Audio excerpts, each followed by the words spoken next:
For today, we will be viewing stress in the immune system. We will be viewing how the effects of both chronic and acute stress affect the body and its immunological response.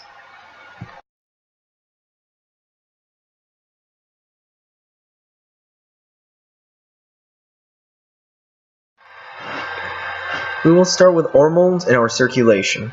Chronic stress can affect us in our posterior pituitary gland, actively creating an hormonal imbalance.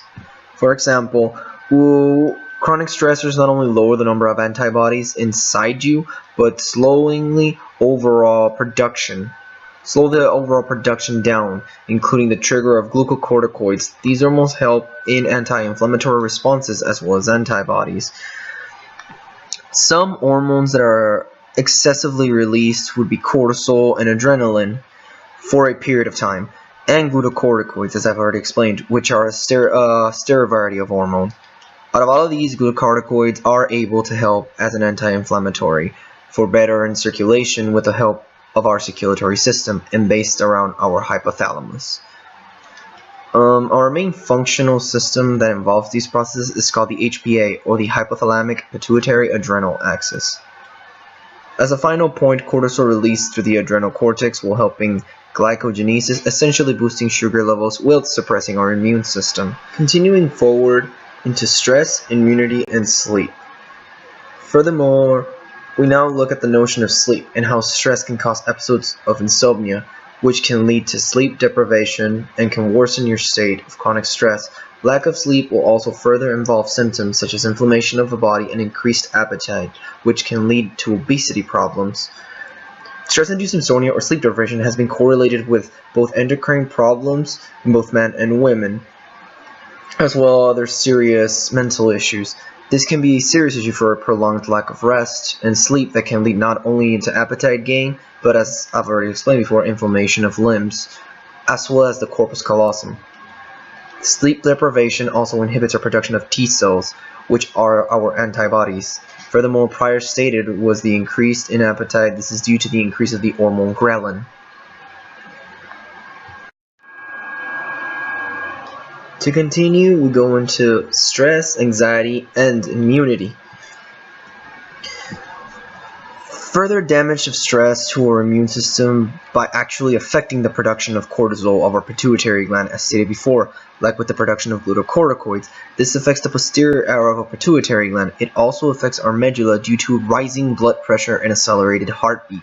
This comes from the HPA, the hypothalamic pituitary adrenal axis, prior stated. One can understand that at times anxiety can play a detrimental role in our lives, such as, for example, having an anxiety attack that is perceived pervasive to an individual. This can be taken into anything such as a conference or any other important event. Then when you experience acute stress, a small episode of sharp stress which can turn you cold from fear, per se, this raises one's blood pressure through a combination between of adrenaline and cortisol. At this point, you might have noticed there's a clear bias on the chronic stressors rather than acute stressors, as already stated by the presentation. This is due to the long-term effects of chronic stressors, such as telomere activity seems to also be affected as to decrease as chronic stress levels increase. This is taken by different research.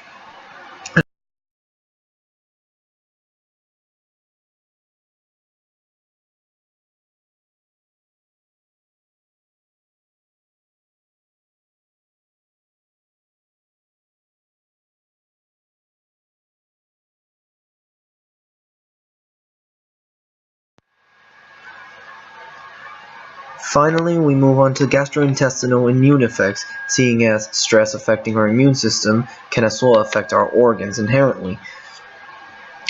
Other effects of chronic stressors can affect our organs, such as our intestines.